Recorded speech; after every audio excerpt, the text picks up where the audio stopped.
The gathering storm. The sun was dipping low on the horizon, casting a warm golden hue over the small neighborhood park.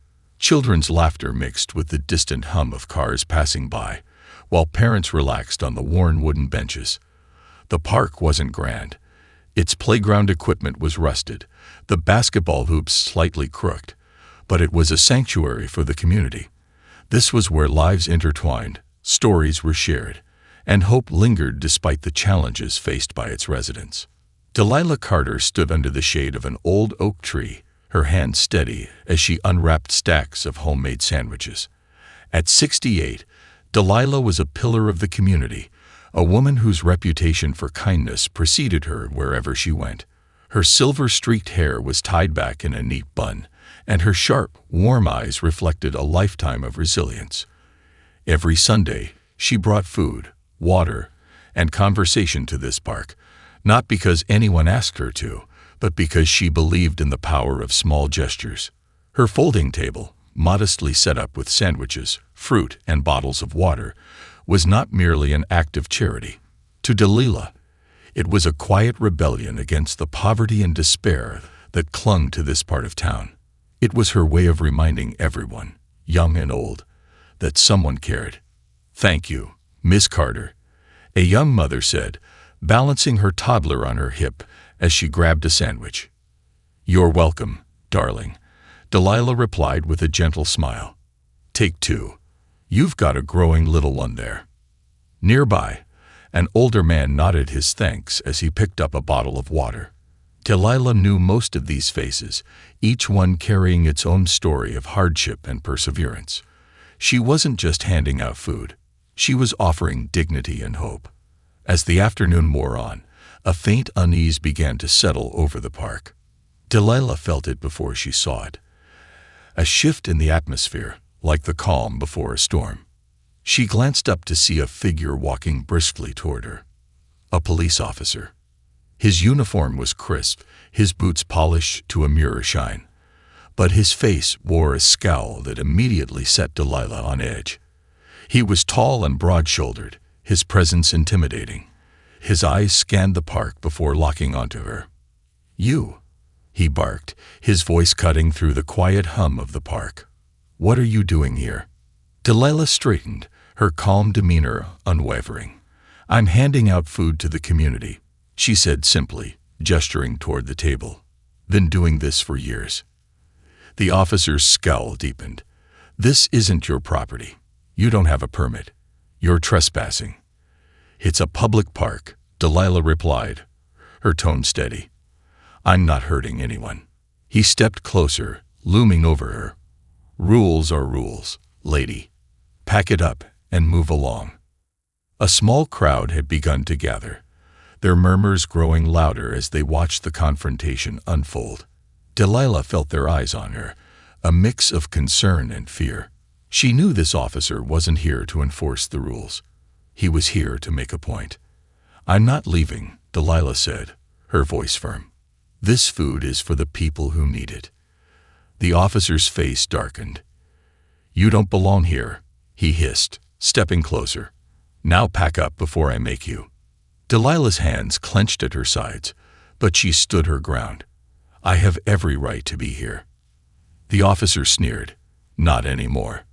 With a sudden, deliberate motion, he swept his arm across the table, sending the sandwiches, fruit, and water tumbling to the ground. Gasps rippled through the crowd. Delilah's heart clenched as she watched her carefully prepared food scatter across the dirt. She bent down to retrieve what she could, but the officer grabbed her wrist, yanking her upright. "You're resisting now," he snarled. "Maybe a little time in the dirt will teach you a lesson." Before she could respond, he dragged her toward a trash bin at the edge of the park. The crowd stood frozen in shock, their faces a mixture of outrage and helplessness. The officer pulled out a pair of zip ties, binding Delilah's wrists to the handle of the bin. She stood there, humiliated, but her gaze remained steady, refusing to give him the satisfaction of seeing her break. "You think this makes you strong," she said, her voice low but unyielding. "You're just another bully hiding behind a badge." The officer smirked, adjusting his belt. Say whatever you want. Nobody's coming to save you." But even as the words left his mouth, the faint roar of an engine reached their ears. Gravel crunched under the tires of a large truck pulling into the parking lot. The vehicle came to a halt, and a man stepped out, his figure commanding and unmistakable. He was tall and broad, his movements deliberate as he approached the scene. His sheriff's badge gleamed under the fading sunlight, but it was his eyes, sharp, intense, and filled with controlled fury, that silenced the murmurs of the crowd. Delilah's heart sank as recognition dawned. "Marcus," she whispered, her voice trembling. "You shouldn't have come." Her son, Sheriff Marcus Carter, didn't take his eyes off the officer. His voice was low, but it carried an authority that made the air around him heavy. "Oh, I should have come sooner." The crowd parted as Marcus approached, his presence radiating power and purpose. The officer faltered, his smug demeanor slipping as he realized who he was up against. "Let her go," Marcus said, his tone sharp enough to cut through steel. "What are you?" the officer began, but Marcus raised a hand, silencing him. "You've already crossed a line," Marcus said, his voice cold and unwavering. "Now let her go, or you'll regret it." The tension in the air was palpable, the crowd holding its breath as the two men stared each other down. Delilah's wrists trembled against the zip ties, but her voice was steady as she called out, "Marcus, don't. It's not worth it." Marcus's jaw tightened. "Oh, it's worth every second." As the sun dipped below the horizon, casting long shadows across the park, the stage was set for a confrontation that would shake the foundation of the community. Marcus wasn't just here as a sheriff. He was here as a son, as a man who wouldn't stand by while his mother was humiliated, and he wasn't leaving until justice was served. The tension builds. The air around the park grew heavier, as though the world itself was holding its breath. Sheriff Marcus Carter's broad frame cut an imposing figure as he stood mere feet from the officer who had bound his mother to the trash bin. His piercing gaze didn't waver, a silent promise of reckoning. The gathered crowd, initially hesitant, began to inch closer, emboldened by Marcus's commanding presence. The officer, still clutching his belt, shifted uneasily under the weight of Marcus's stare. His earlier bravado was fading fast, replaced by a flicker of doubt. But his pride wouldn't allow him to back down. Not yet. "This doesn't concern you, Sheriff," the officer said, his voice firm but lacking the edge it carried earlier. He gestured toward Delilah, who stood bound but defiant. "She's trespassing and resisting. I'm just enforcing the law." Marcus tilted his head, his expression unreadable. "You call this law enforcement," he said, his voice low and steady. He gestured toward Delilah, a 68-year-old woman, feeding her community, and you treat her like a criminal. "She doesn't have a permit," the officer snapped, his voice rising. "Rules are rules." "Don't lecture me about rules," Marcus replied, his tone sharp as a blade. "I spent my career upholding them. But what you're doing here isn't about rules. It's about power." The officer took a step forward, trying to reclaim some semblance of authority. "Look, Sheriff, I don't have to explain myself to you. She's breaking the law. If you've got a problem with it, take it up with the department." Marcus stepped closer, his towering presence forcing the officer to take an involuntary step back. "I am the department," Marcus said, his voice like thunder. "And I have a big problem with this." The crowd murmured in approval, their fear giving way to quiet solidarity. People who had been silent before now found their voices, whispering about the injustice they had witnessed. "Yeah, it ain't right," a man called out from the back. "She's been feeding us for years. What harm is she doing?" "You tell him, Sheriff," shouted another, a woman holding her child close. The officer's eyes darted nervously toward the crowd, which was growing bolder by the second. His hand hovered near his radio, but he hesitated, realizing that calling for backup might only escalate the situation further. Delilah, still bound, spoke up, her voice steady despite the situation. "Marcus, this isn't worth it." Let it go." Marcus turned to her, his expression softening for a moment. "You taught me to stand up for what's right, Mom," he said. "That's what I'm doing." Delilah's eyes glistened with unshed tears, but she said nothing more. She knew her son's resolve better than anyone. Marcus turned back to the officer. "Here's what's going to happen," he said, his voice commanding. "You're going to cut those ties, apologize to my mother, and then we'll have a conversation about the proper way to handle situations like this." The officer's jaw tightened. "And if I don't?" Marcus's eyes darkened, his voice dropping to a dangerous whisper. "Then you'll be explaining your actions to Internal Affairs, and I'll make sure the entire community knows exactly what kind of man you are." The tension was electric, the crowd holding its collective breath. The officer's face flushed with anger and embarrassment. He glanced around, realizing he was outnumbered and outmatched. Reluctantly, he reached into his pocket and pulled out a small utility knife. With clumsy hands, he cut the zip ties binding Delilah's wrists. "There," he muttered, his tone bitter. "Happy now?" Delilah rubbed her wrists, her dignity intact despite the ordeal. She looked the officer square in the eye. "It's not about me," she said quietly. "It's about making sure this doesn't happen to anyone else." The crowd erupted into applause, their cheers echoing through the park. Marcus stepped back, letting the moment belong to his mother. But his mind was already racing, planning his next steps. This wasn't over, not by a long shot. As the officer slunk away, the crowd parted to let him pass, their disdain evident in their silence. Delilah turned to Marcus, her voice soft but firm. "You didn't have to do all that." "Yes, I did," Marcus replied. "And I'm not done yet. People like him need to be held accountable." Delilah shook her head, a faint smile playing on her lips. "You're more like your father than you realize." Marcus's expression softened. "I learned from the best." The two of them began picking up the scattered food, and soon others joined in, turning the moment into one of unity and resilience.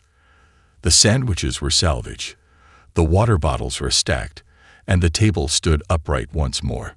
But Marcus knew this was just the beginning. The officer's actions were a symptom of a larger problem, one that couldn't be fixed with a single confrontation. As the sun dipped below the horizon, casting the park in shadows, Marcus vowed to shine a light on the injustices plaguing his community. Because this wasn't just about his mother, it was about every person who had ever been made to feel small, silenced, or powerless, and Marcus Carter wasn't going to stop until justice was served. The truth beneath the badge. The air in the neighborhood crackled with an energy that lingered long after the confrontation at the park. Sheriff Marcus Carter had left a mark, not just on the rogue officer, but on everyone who had witnessed his unwavering stand for justice. Word of the incident spread like wildfire, igniting conversations in homes, barbershops, and churches. It wasn't just a story about a sheriff defending his mother. It was a rallying cry for a community long ignored. That evening, Marcus sat in his modest home, the hum of the ceiling fan barely cutting through the weight of his thoughts. The dining table was cluttered with case files and notes, but at its center sat a photograph in a simple wooden frame. It was a picture of Marcus as a boy, grinning toothlessly as he stood beside his father, a police officer who had been everything Marcus aspired to be. His father had taught him that wearing the badge was a privilege, not a weapon, a lesson Marcus carried with him every day. But the events at the park had shaken something deep within him. How many officers like the one who humiliated his mother were hiding behind the shield of authority? And how many more people had been victims of their unchecked power? The sound of a car pulling into the driveway interrupted his thoughts. He stood and walked to the door, opening it to find his deputy, Carla Perez, stepping out of her patrol car. Carla was one of the few people Marcus trusted implicitly. She was sharp, principled, and just as invested in the community as he was. "Late night visit," Marcus said, motioning her inside. "What's going on?" Carla handed him a folder, her expression grim. "It's about Officer Danvers, the guy from the park." Marcus opened the folder and scanned its contents. It contained a series of complaints: excessive force, intimidation, and verbal abuse, all buried under bureaucratic red tape. Most of the complaints had been dismissed without proper investigation. "This guy's a ticking time bomb," Carla said, leaning against the counter. "He's been bouncing between precincts for years. Every time there's an issue, it gets swept under the rug." Marcus set the folder down, his jaw tightening. "Why wasn't I informed about this?" Carla shrugged. "Because the system protects its own. You know how it works. Officers like Danvers get shuffled around to avoid bad press, and the people he hurts are left to fend for themselves." Marcus ran a hand over his face, his frustration mounting. "This is exactly the kind of thing we're supposed to prevent. If we can't police our own, how can we expect the community to trust us?" Carla's eyes softened. "You're not like them, Marcus. That's why people believe in you. But if you're going to take this on, it won't be easy. Danvers has connections, people who will fight tooth and nail to protect him." "I don't care how connected he is," Marcus said firmly. "He crossed a line, and he needs to answer for it." Carla nodded. "What's the plan?" Marcus picked up the folder, his resolve solidifying. "First, we gather evidence, everything we can find on Danvers. Complaints, eyewitness accounts, body cam footage. If there's a pattern, we'll expose it." "And then?" Carla asked. Marcus's gaze hardened. "We make sure he's held accountable, no matter how high up we have to go." The next morning, Marcus and Carla hit the ground running. They visited the precinct where Danvers was stationed, requesting access to his personnel file. Predictably, they were met with resistance. The captain, a stern-faced man named Harrington, refused to hand over the records without a formal request. "This isn't about protecting one officer," Harrington said, his tone dismissive. "It's about protecting the integrity of the department." Marcus leaned forward, his voice calm but laced with steel. "If you're so concerned about integrity, Captain, you should be just as eager as I am to root out corruption." Harrington's expression didn't change, but there was a flicker of unease in his eyes. "I'll consider your request," he said finally, "but don't expect miracles." As they left the precinct, Carla glanced at Marcus. "Think he'll cooperate?" "Not a chance," Marcus replied. "But we'll find another way." Their next stop was the community itself. Marcus and Carla spent hours talking to residents, many of whom were eager to share their experiences with Officer Danvers. The stories painted a damning picture. Danvers targeting vulnerable individuals, using intimidation tactics to silence dissent, and abusing his power at every turn. One woman, an elderly widow named Mrs. Jenkins, recounted how Danvers had once threatened to evict her from her home over a minor zoning violation. "He came to my door, shouting and waving his badge like it made him king of the world," she said, her hands trembling. "I was so scared, I didn't even argue. Just paid the fine and prayed he wouldn't come back." Another man, a young father named Darnell, described how Danvers had harassed him during a routine traffic stop. "He kept saying I fit the description of a suspect, even though I had my kids in the car and hadn't done anything wrong," Darnell said, his voice heavy with frustration. "My daughter still gets scared every time she sees a police car." As the stories piled up, Marcus's anger simmered beneath the surface. This wasn't just about his mother anymore. It was about a system that allowed officers like Danvers to operate with impunity, leaving a trail of fear and mistrust in their wake. Late that evening, Marcus and Carla returned to the station, their arms full of witness statements and evidence. They had enough to make a case, but Marcus knew it wouldn't be enough to simply expose Danvers. They needed undeniable proof, something that couldn't be ignored or dismissed. Carla placed a hand on his shoulder. "You're doing the right thing, Marcus, even if it feels like an uphill battle." "It's not just about being right," Marcus said, his voice heavy with determination. "It's about making sure no one else has to go through what my mom did, or worse." As they began organizing the evidence, Marcus's mind raced with possibilities. He knew the road ahead would be difficult, filled with opposition, red tape, and threats from those who wanted to maintain the status quo. But he also knew he couldn't stop now. Because justice wasn't just a word to Marcus Carter. It was a promise, and he intended to keep it. Unveiling the system. The sky outside the sheriff's office turned a deep shade of indigo as the first stars began to peek through the darkness.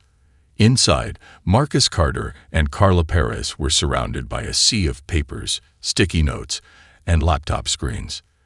The atmosphere was tense, the hum of determination palpable as they worked late into the night. They were building a case against Officer Danvers. But this wasn't just about one man. It was about shining a light on a system that had allowed his behavior to thrive. Marcus leaned back in his chair, rubbing his temples as he scanned yet another witness statement. Each story painted a damning picture of Danvers' abuse of power, but it was the lack of accountability that gnawed at him. Complaint after complaint had been buried, ignored, or dismissed with a single line. Insufficient evidence. How does someone like this keep a badge? Marcus muttered, his frustration boiling over. Carla, seated across from him, glanced up from her laptop. Because people in power don't want the hassle of dealing with him, she replied. They'd rather shuffle him around than risk bad press or lawsuits. Marcus's jaw tightened. Well, not this time. He picked up the file Carla had handed him earlier in the day, a comprehensive record of Danvers' transfers and disciplinary actions, or lack thereof. It was clear that his superiors had been complicit, choosing to cover for him rather than hold him accountable. But one thing caught Marcus's eye: a series of body camera logs marked as missing or incomplete. Body cam footage, Marcus said, his voice sharp with realization.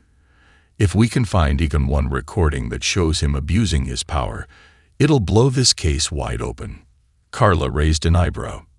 You really think they're going to hand over incriminating footage willingly? Marcus smirked. No, but we'll make them.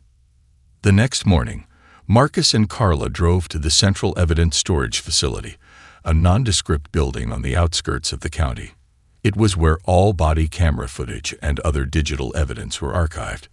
They had filed an expedited request for access to Danvers' footage, citing an ongoing investigation, but Marcus knew they were walking into a minefield.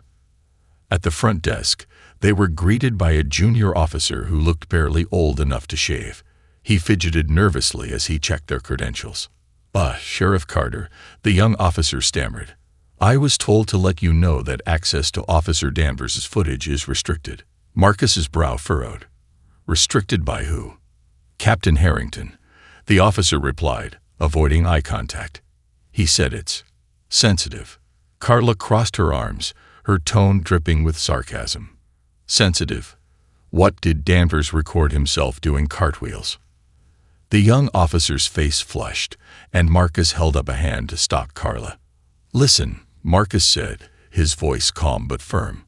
We're conducting an official investigation. If Captain Harrington wants to restrict access, he can explain himself to the district attorney. But we're not leaving here empty-handed.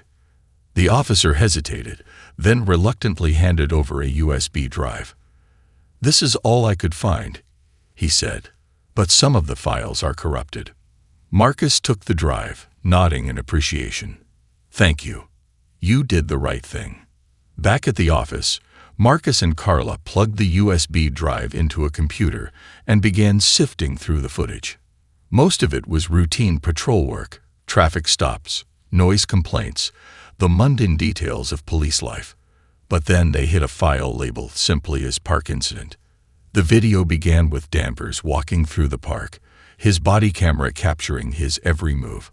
Marcus's heart clenched as he watched the encounter with his mother unfold from Danvers' perspective. The sneer in Danvers' voice, the way he loomed over Delilah, the unnecessary aggression. It was all there, undeniable and damning. But then the video continued, capturing something Marcus hadn't seen in person. After binding Delilah to the trash bin, Danvers turned to a group of teenagers sitting nearby. Get lost, he barked, his tone laced with contempt. Or do I need to find a reason to arrest you? One of the teenagers, a boy no older than 16, stood his ground. We're not doing anything wrong."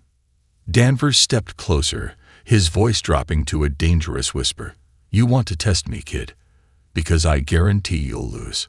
The boy's friends pulled him back, their faces etched with fear. As the group hurried away, Danvers muttered under his breath, "Damn punks." Carla paused the video, her face pale. "He's not just a bully. He's a predator." Marcus nodded, his anger simmering. "And now we have proof." The next step was to ensure the footage didn't disappear. Marcus made multiple copies of the video, storing them in secure locations and sending one directly to the district attorney's office. He knew the backlash would be swift, but he was ready. Later that evening, Marcus called a town hall meeting at the local community center. Word spread quickly, and by the time he arrived, the room was packed with residents eager to hear what their sheriff had to say. Marcus stood at the front of the room, the weight of his responsibility heavy on his shoulders. He began by recounting the incident at the park, his voice steady as he described what had happened to his mother. Then he played the footage for everyone to see. Gasps and murmurs filled the room as the video played. By the time it ended, the air was thick with a mix of outrage and resolve. "This isn't just about one officer," Marcus said, addressing the crowd. "It's about a system that allows people like him to operate without consequences. But I promise you, we're going to change that. Together." Applause erupted, and Marcus felt a glimmer of hope. The fight wasn't over, but he knew he wasn't alone. As the meeting concluded, Marcus caught sight of his mother in the crowd. Delilah's eyes met his, and she gave him a small, proud smile. It was all the encouragement he needed. The battle for justice had begun, and Marcus Carter wasn't backing down, confronting the machine. The uproar following the town hall meeting reverberated throughout the county. The video of Officer Danvers' actions was undeniable, and its release had sent shockwaves through both the community and the local law enforcement establishment. Marcus Carter had expected resistance, but he hadn't anticipated the sheer magnitude of the backlash. The next morning, Marcus's office phone rang incessantly. Calls from journalists, activists, and even state officials flooded in, all demanding answers or offering support. But the calls that concerned him most were the ones he wasn't getting. No word from Captain Harrington or any higher-ups in the department. The silence from within the ranks was deafening. Carla entered the office, holding a stack of papers and wearing a grim expression. "We've got a problem," she said, dropping the papers on Marcus's desk. "Harrington's trying to spin this. He's claiming the video was taken out of context and that Danvers was simply following protocol." Marcus frowned, scanning the documents Carla had brought. They were press releases and internal memos, all filled with carefully worded denials and deflections. Harrington wasn't just protecting Danvers. He was doubling down, framing the sheriff's investigation as a betrayal of the department. "They're closing ranks," Marcus said, his voice heavy with frustration. "They think they can wait this out." Carla crossed her arms. "We've seen this playbook before. They're betting the public outrage will fade. And when it does, Danvers will be back on the streets like nothing happened." Marcus shook his head. Not this time. Later that day, Marcus called an emergency meeting with his small but dedicated team of deputies. They gathered in the briefing room, their faces a mix of concern and determination. Marcus knew this wasn't an easy situation for them. Challenging the status quo could come at a steep price. "I won't sugarcoat this," Marcus began, addressing the room.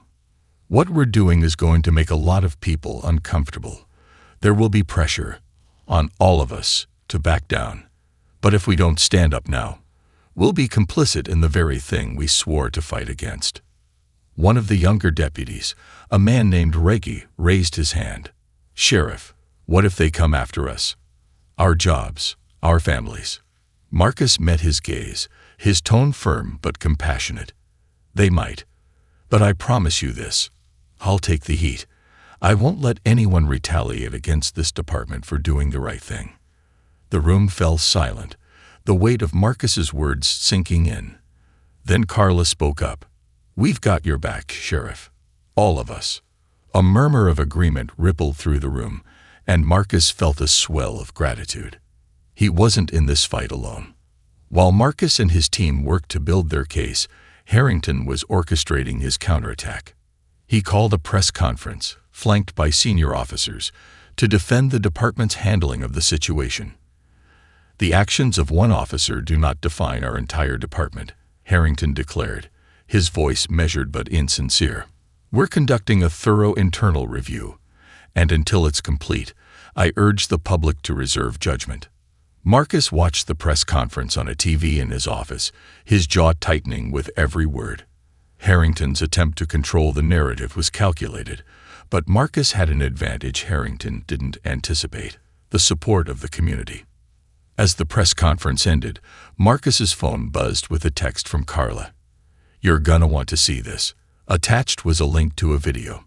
Marcus clicked it, and his eyes widened. It was another piece of body cam footage, this one from a different officer who had been present at the park that day. The video captured a damning moment: Harrington himself arriving on the scene after the incident and instructing Danvers to keep quiet about what had happened. Marcus leaned back in his chair, his mind racing. This wasn't just about Danvers anymore. Harrington's involvement meant the corruption went deeper than he'd thought. That evening, Marcus met with Carla and a small group of trusted allies at his home. Among them was a local journalist named Tamara Lee, known for her fearless reporting on issues of police accountability.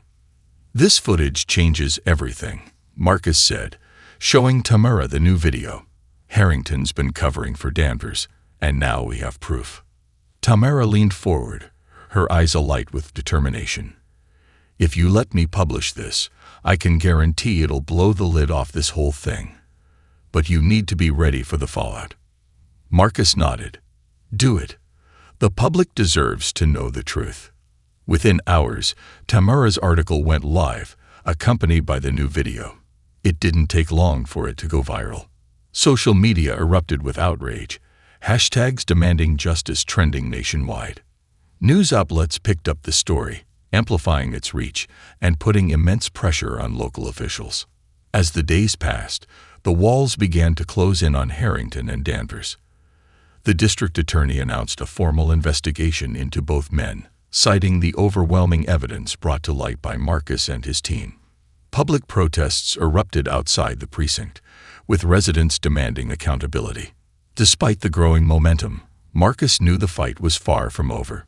He'd seen too many cases like this fizzle out once the media attention faded. But he also knew something was different this time. The community wasn't just watching. They were fighting alongside him. One evening, as Marcus returned home, he found his mother sitting on the porch, a mug of tea in her hands. She looked up as he approached, her eyes filled with pride and concern. "You've stirred up quite the storm," Delilah said, her tone half-teasing. Marcus sat beside her, the weight of the past weeks evident in his posture. "I couldn't let it go, Mom, not after what happened to you."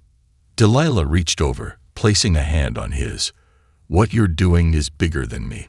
It's about justice for everyone. And no matter how hard it gets, I'm proud of you." Marcus nodded, the words settling deep in his heart. The road ahead would be difficult, but he wouldn't walk it alone. Because justice wasn't just a fight, it was a promise he intended to keep. Justice unfolds. The courtroom buzzed with murmurs as the trial began. Residents of the community filled the gallery, their faces reflecting a mix of anger, hope, and determination. The case against Officer Danvers and Captain Harrington was more than a legal battle. It was a moment of reckoning for a system that had failed the people it was meant to serve. Marcus Carter sat in the front row, his mother Delilah by his side. Her presence was a quiet but powerful reminder of why this fight mattered. As the district attorney presented the case, Marcus watched every detail unfold, his hands clenched into fists under the table. The prosecution started with the body camera footage, playing the now infamous video of Danvers humiliating Delilah and intimidating teenagers at the park. Gasps rippled through the gallery, followed by angry whispers. The video's raw, undeniable evidence painted a stark picture of Danvers' abuse of power. Next, the prosecutor called on witnesses from the community. One by one, they recounted their experiences with Danvers. The threats, the intimidation, the fear. Their voices, trembling but resolute, carried the weight of years of injustice. "I was just trying to take my kids home," Darnell, the young father, testified. "But he treated me like a criminal for no reason. My daughter still cries when she sees a police car." Mrs. Jenkins, the elderly widow, described how Danvers had tried to intimidate her over a minor zoning violation. "He made me feel like I didn't belong in my own home," she said, her voice quivering but firm. Each testimony was a piece of the puzzle, building a damning case against Danvers and the culture of complicity that had allowed him to operate unchecked. The turning point came when the prosecutor presented the second body camera footage, the one showing Harrington instructing Danvers to stay quiet about the park incident. The courtroom fell silent as Harrington's voice echoed through the speakers. "Keep this between us. We don't need any more problems." The defense scrambled to downplay the recording, arguing it was taken out of context. But the damage was done. The jury's expressions made it clear they saw through the excuses. As the trial progressed, Marcus felt a mixture of vindication and exhaustion. This wasn't just about Danvers or Harrington. It was about exposing a system that prioritized its image over its integrity. And yet, he knew there was more work to be done. One evening, after a long day in court, Marcus found himself sitting on the steps of the courthouse. Carla joined him, handing him a cup of coffee. "You look like you haven't slept in days," she said, her tone light but concerned. Marcus chuckled softly. "Feels like I haven't. But it's worth it." Carla nodded, her expression thoughtful. "You think this will change anything? Really change it?" "It has to," Marcus said firmly. "If we don't hold people accountable now, when will we? And if we don't stand up, who will?" Carla smiled faintly. "You've got a lot of people standing with you, you know. This community hasn't had someone fight for them like this in a long time." Marcus looked out at the quiet streets, the glow of streetlights illuminating the town. "It's not just me. It's everyone who spoke up, who came forward. They're the real heroes." The trial concluded with the jury delivering a unanimous verdict. Danvers was found guilty of misconduct, excessive use of force, and abuse of power. Harrington was also convicted for obstruction of justice and covering up Danvers' actions. The courtroom erupted in applause, tears of relief streaming down the faces of those who had fought for this moment. Outside the courthouse, the community gathered to celebrate. People hugged, laughed, and shared stories of how they had come together to make a difference. Delilah stood at the center of it all, her quiet strength radiating as she embraced her son.